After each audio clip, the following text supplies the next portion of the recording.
Vilain le vin est un podcast gut-friendly qui veut du bien à vos intestins et à votre santé.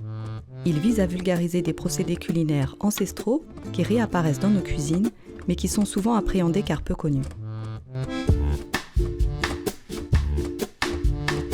Vilain le vin! Mais pourquoi est-il aussi méchant?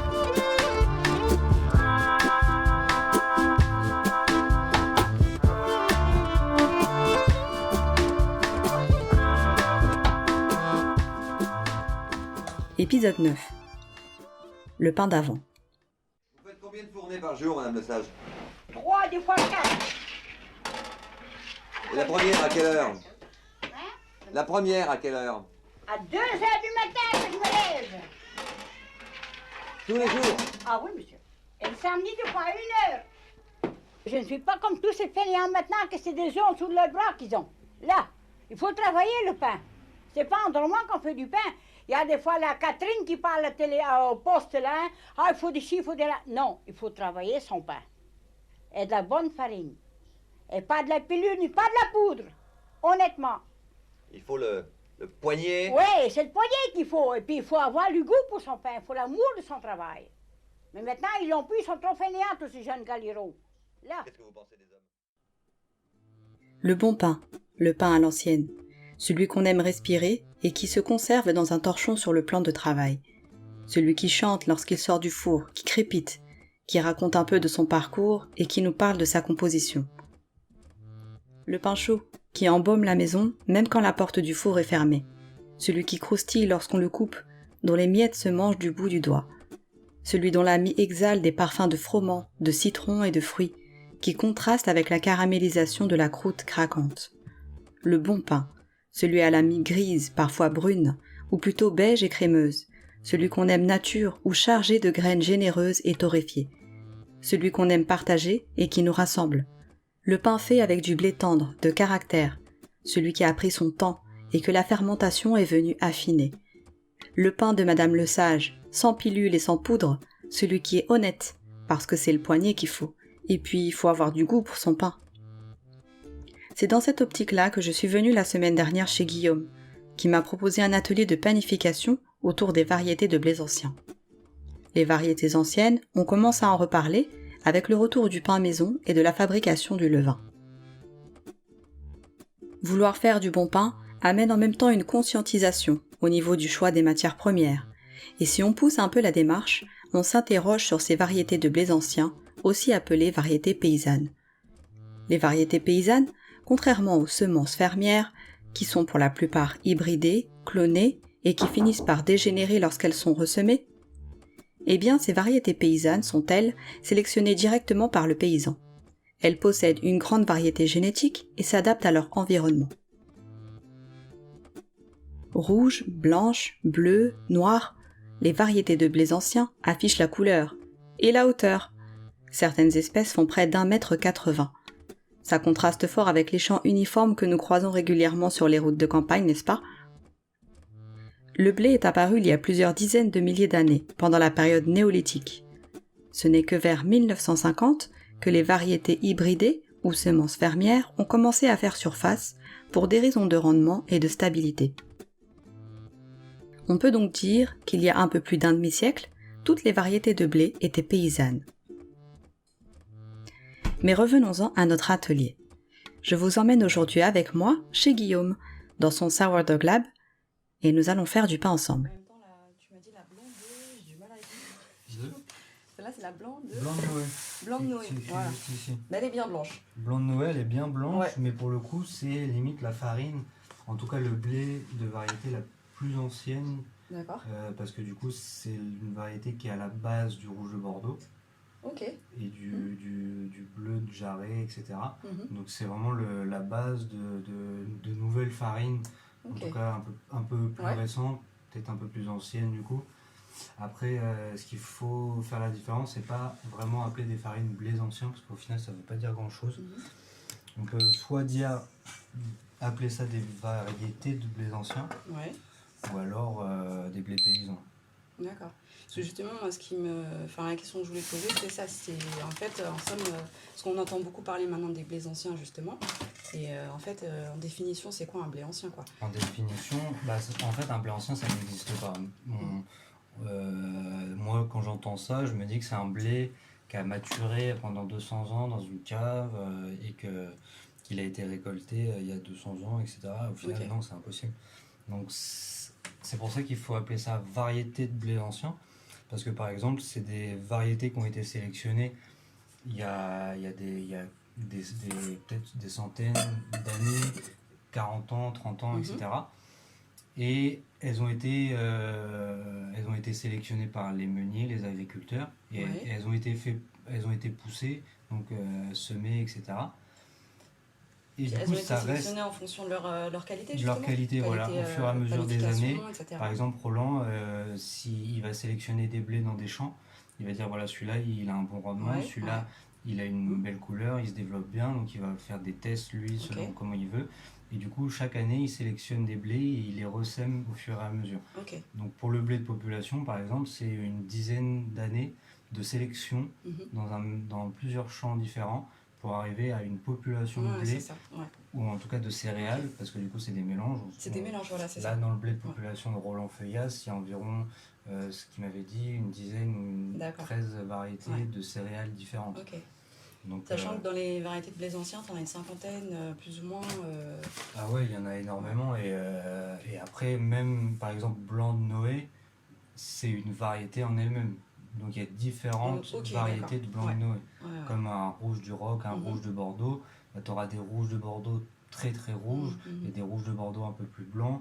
Et pareil pour l'engrain, tu as différentes sortes d'engrain, petit épeautre, qui vont être au final soit Haute-Provence avec l'appellation, etc., ou qui vont pousser ailleurs. Et du coup, forcément, on aura forcément des blés, des céréales différentes, de couleurs différentes, avec des barbes, sans barbe, etc. Ça va dépendre de où ça pousse, parce qu'au final, le blé il s'adapte au sol et à son climat. Donc, s'il y a du vent, des insectes, etc., il va essayer de se protéger et de s'acclimater là où il est. Et ça, c'est intéressant parce que du coup, tous les blés poussent pas au même endroit et on sélectionne du coup des blés qui sont quand même aptes à pousser dans les endroits où on les fait pousser. Ok, oui voilà c'est ça, parce que t'as peut-être pas tous les... certains blés sont peut-être pas forcément adaptés à tous les sols en fait. Ah, exactement. Exactement. Et puis t'as des régions en France aussi où... exemple, entre le grand épeautre et le petit épeautre par exemple, du coup c'est pas du tout la même variété. Ça a le même nom parce qu'en français on a beaucoup d'abus de langage. En anglais du coup c'est Little Spate pour le petit épeautre. Et spate pour grand épeautre et einkorn pour le petit épeautre. Donc on voit en fait c'est pas du tout le même nom, nous on l'a appelé ça pareil parce qu'en fait ça dérive de la même espèce mais ça s'est divisé à un moment donné et ça fait deux variétés différentes.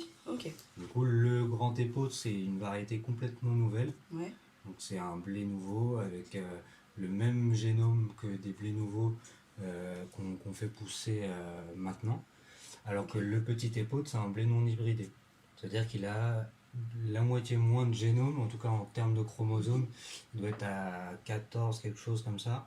Alors que les nouveaux blés et le grand épeautre, il doit être à 48 chromosomes.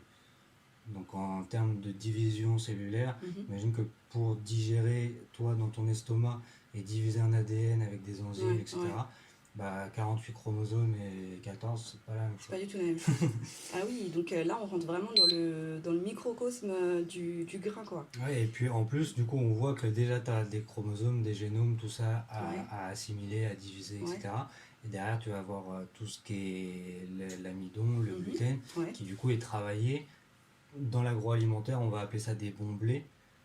Mais si en fait, dans l'agroalimentaire, on s'arrête juste à l'étape de fabrication et la cuisson. Si ça sort bien, ça se développe et machin, c'est super. Bon, voilà, c'est un bon blé. Par contre, on ne dit pas c'est un bon blé parce qu'il est consommable.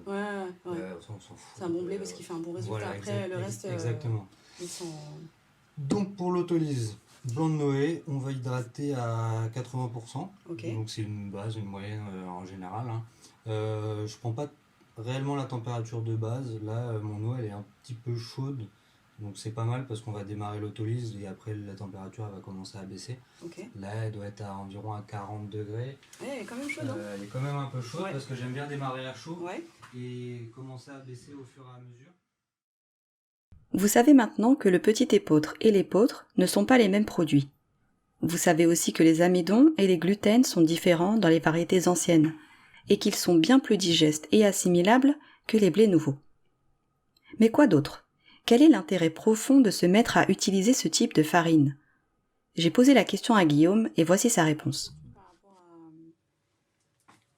à justement, qu'est-ce que tu pourrais dire en fait par rapport aux a priori qu'on a sur les blés anciens, enfin les variétés de blés anciens, qu'on a tendance à mystifier un peu en se disant que c'est des farines qui sont difficiles à maîtriser, qu'en général on va ressortir un pain avec une mi-série ou qu'il va y avoir justement de la difficulté pour la panification, etc.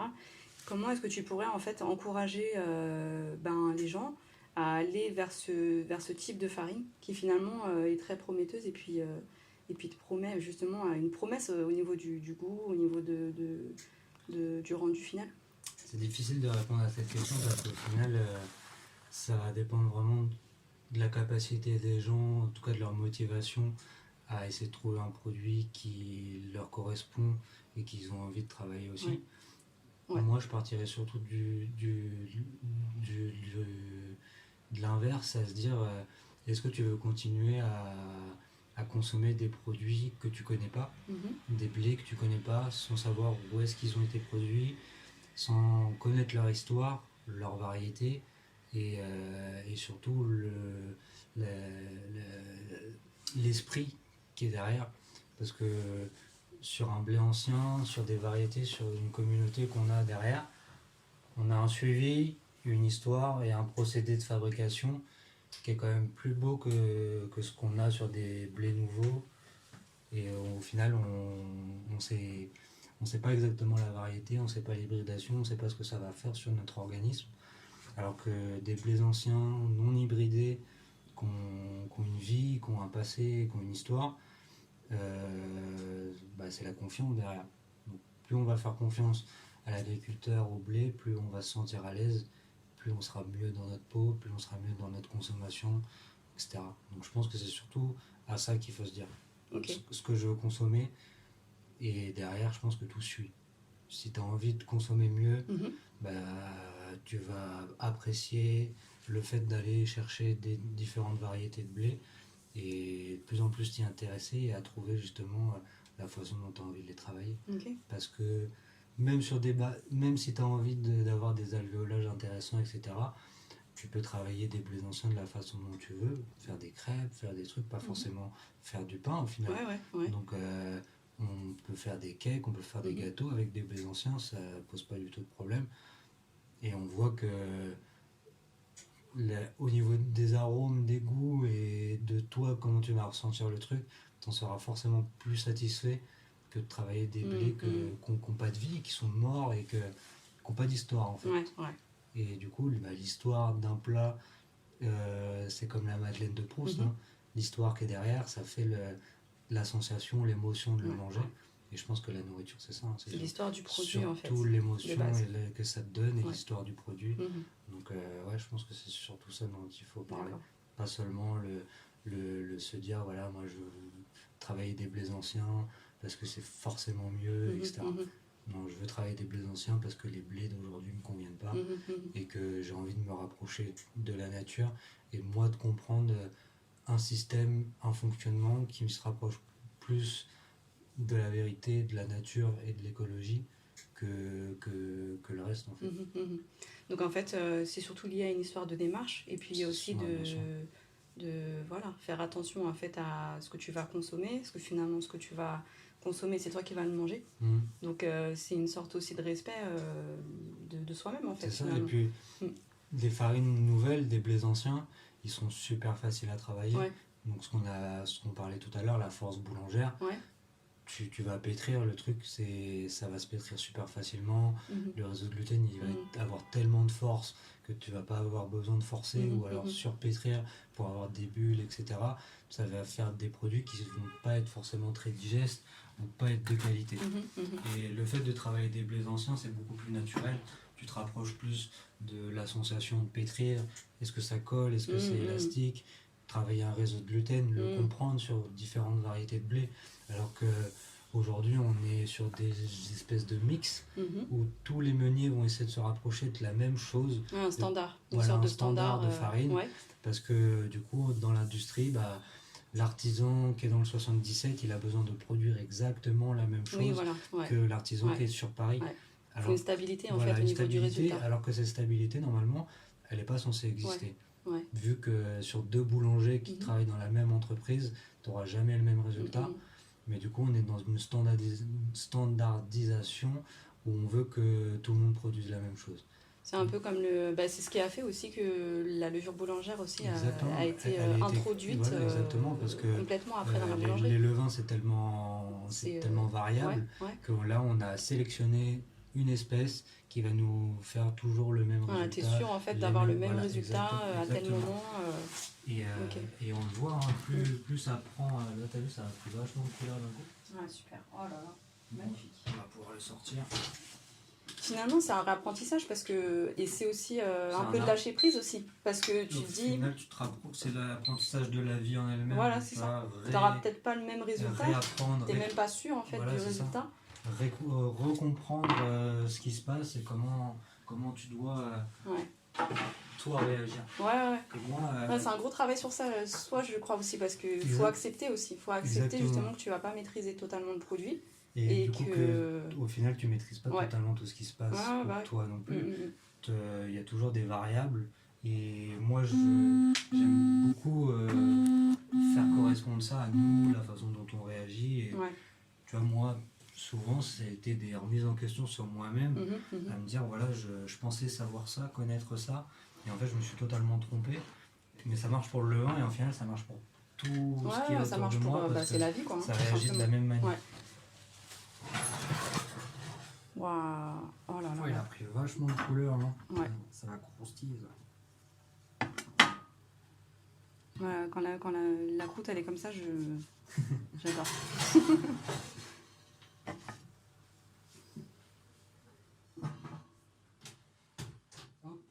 Magnifique.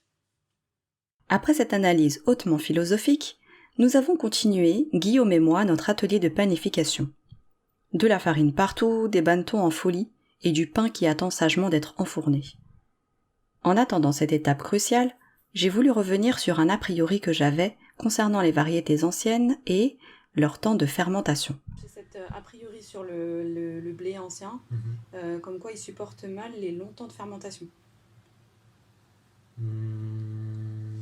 T'en penses quoi? J'ai pas l'impression. Après, je pense que ça dépend de ton ensemencement et toujours de ton procédé de fermentation.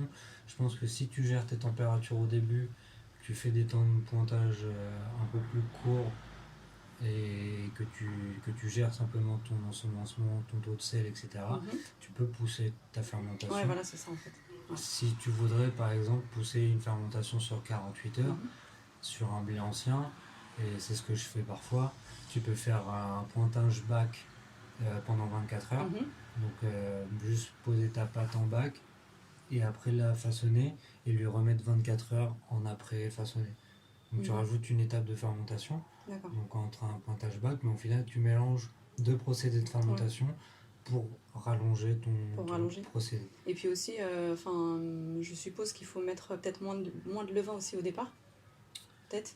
Oui, bien sûr, si tu baisses ton ensemencement, tu baisses ta capacité de fermentation, mais ça va dépendre d'énormément de choses. Ce qu'ils appellent les paramètres physico-chimiques, c'est ce qu'ils font quand ils font du Respectus Panis, c'est-à-dire qu'ils ensemencent à 0,1 g au kilo et qu'ils restent à 18 degrés pendant 24 heures.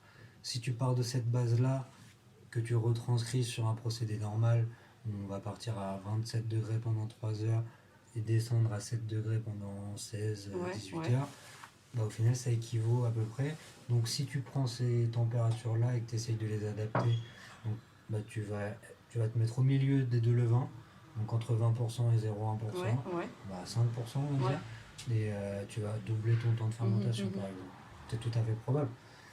Ça dépend de ce que tu veux faire ensuite. Ça dépend de ce que tu veux faire, exactement. Donc tu peux adapter ton hydratation, adapter si tu veux faire une autolyse ou pas. Si tu fais une autolyse, tu vas perdre en ténacité. Est-ce que ça va tenir sur 48 heures? Donc, il y a plusieurs choses à prendre. Donc tu fais pas d'autolyse au début, tu commences à pétrir. Ton autolyse va se faire au fur et à mesure du temps sur 48 heures. Comme ça te permet de pas activer tes amylases dès le début. Tu vois, toujours adapter ton truc. Tu retardes le voilà, truc, exactement. En fait. Donc là, moi, mon procédé de fermentation, il est fait pour être sûr qu'en 24 heures, ton pain il sorte de cette manière-là. Mais tu peux avoir exactement le même pain en 96 heures de fermentation. Il y a des fois, du Corazon ou du petit épeautre, bah, je l'ai laissé au frigo 2, 3 jours, 4 jours, sans l'utiliser. Et au bout de 96 heures, avec les mêmes ensemencements que ça, j'ai réussi à faire du pain. Moi-même, c'était un exploit. Je me suis dit, wow, comment j'ai fait?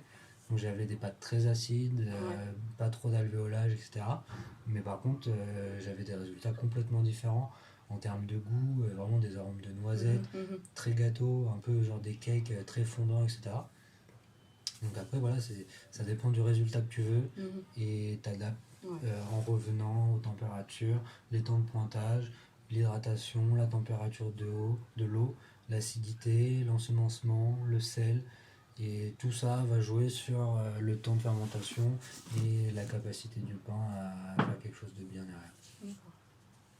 Pendant cet atelier, j'ai aussi pu faire la connaissance d'un invité silencieux, mais qui semblait présider, ou plutôt surveiller cette séance de panification de l'intérieur de son bocal sur le plan de travail.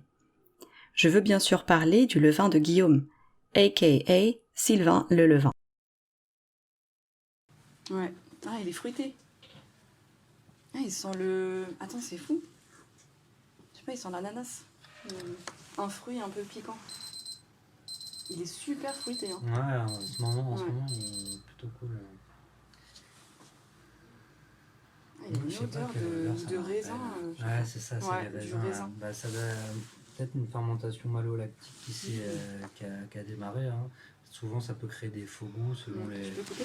Oui, bien sûr, bien sûr.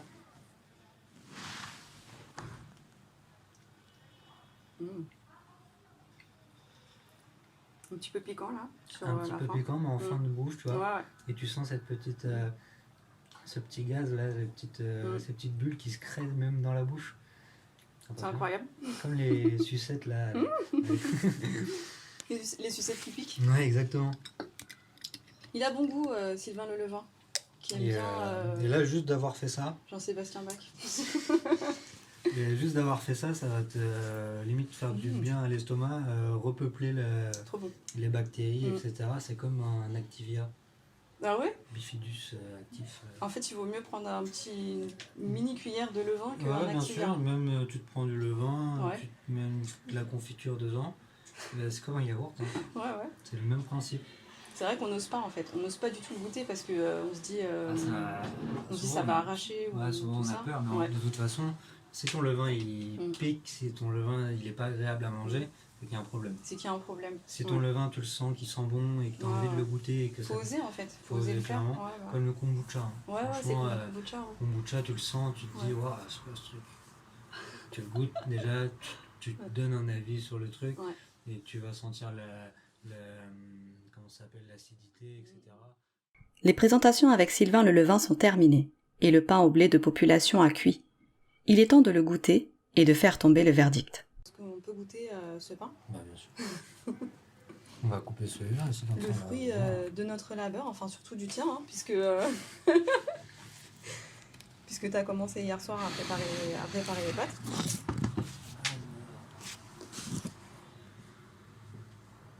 Là on est sur le blé de population. Exactement.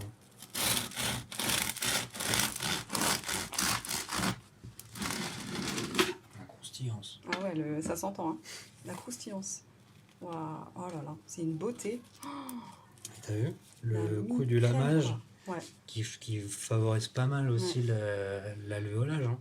Là où t'as lamé, on a des tout petites bulles, alors que de l'autre côté, ça, c'est beaucoup on a un gros alvéolage. C'est très bizarre quand même. Hein. On dirait une tête de mort même. Un peu, ouais. Moi, ça me fait pas mal penser à la main de Fatma aussi, des fois. Ouais, dans l'autre sens. Tu vois,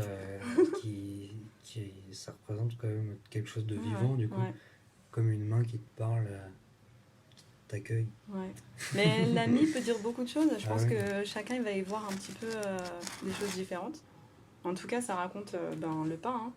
Tout ce qui a été fait. Oh là là, regarde ça. C'est magnifique. Et puis alors du coup, le blé de population, je trouve qu'il est beaucoup plus clair. Il a une couleur beige, un peu... Ouais, on n'est pas sur la même chose. Hein. Bah là, on est quand même sur un rouge du roc. Ouais. Du coup, forcément, rouge du roc, ça précise la couleur du blé, donc ça type quand même pas mal. Et puis, le rouge du roc, je trouve qu'il est plus... là, le mot qui me vient, c'est sauvage. Mais, parce qu'on voit que l'amie, elle a l'air de danser. C'est la fête là-dedans, quoi. Alors que ça, pour le coup, je pense que celui-là est plus nouveau en termes de blé que celui-là. Que le blé de population. Ce genre d'alvéolage avec des bulles énormes, ouais. Tu vois, ça, c'est quand même très rare d'avoir ce genre de résultats sur des blés anciens. Ouais. Quand on voit les résultats des Américains aux États-Unis avec des bulles comme ça, tu n'auras jamais des résultats aussi. Avec un blé de population, avec ça, un c'est blé de certain. population, c'est certain. Ça, c'est certain. Ou alors, il faut gérer ta fermentation. Ouais. Mais si tu ajoutes des farines avec des taux de force, justement, à 380, genre Manitoba, etc., là, tu auras des résultats impressionnants. Des résultats impressionnants. Des trous, des alvéoles, etc. Là, on est quand même sur des blés anciens pétris à la main. L'odeur. En termes de qualité, etc., c'est quand même top. On n'est pas sur le même produit, en fait. On n'est n'est pas du tout clairement sur pas le même produit. Et ça se conservera beaucoup mieux. C'est incroyable. Moi, quand je regarde la différence entre la croûte, du coup, qui est vraiment saisie, tu as toute la crête, en plus, qui est vraiment caramélisée, la croûte qui est couleur bois, et puis après, toute cette mie, en fait, douce, c'est vraiment... c'est magnifique, hein. Et on voit en plus que ça n'a pas... Partout, ça n'a pas réagi de la même couleur. Ça a bronzé un peu. Ouais. Là, ça a fait des bulles. L'odeur. Ouais, cette odeur de pain un peu brûlé, moi, j'adore. Ouais.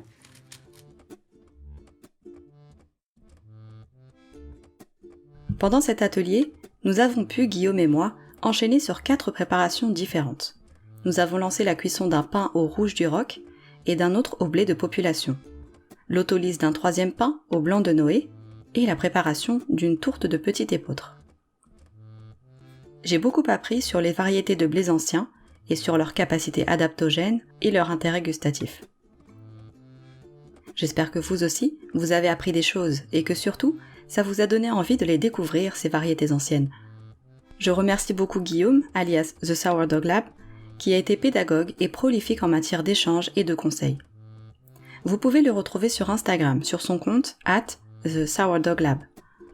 N'hésitez pas à lui poser des questions, il se fera un plaisir d'y répondre. D'ailleurs, ça tombe bien, il va nous partager la recette de sa fameuse tourte au petit épeautre. Quant à moi, vous pouvez me retrouver sur Instagram @vilainlevin et sur mon blog lecoconutblog.com. Si ce podcast vous a plu, s'il vous plaît, partagez-le et parlez-en autour de vous. C'est grâce à vos partages qu'il va gagner en visibilité et surtout, ça m'encourage vraiment. Je vous donne rendez-vous la semaine prochaine pour un nouvel épisode de Vilain le Vin. D'ici là, prenez soin de vous et laissez-vous tenter par les variétés paysannes. Rentre, Louise. Je t'appelle, Louise. Merci. Bon, à demain. À demain. À demain, la petite Louise. C'est une bonne cliente, Louise? Oui, c'est vrai? Cliente, ouais. Madame Louise, Oui. venez un peu rester avec nous 2 minutes, là. Vous venez tous les jours chercher votre pain? Tous les jours. Pourquoi vous venez ici? Parce que son mari, il est adjoint au maire. Ah oui, mais c'est pas une raison pour venir chercher. Ah, mais parce qu'il est On est voisins. Ah, Reste là, après chez le docteur. Ah bon. Voilà. Et qu'est-ce que vous pensez du pain de Madame Le Sage? Il est bon, il est bien cuit au bois, c'est du bon pain.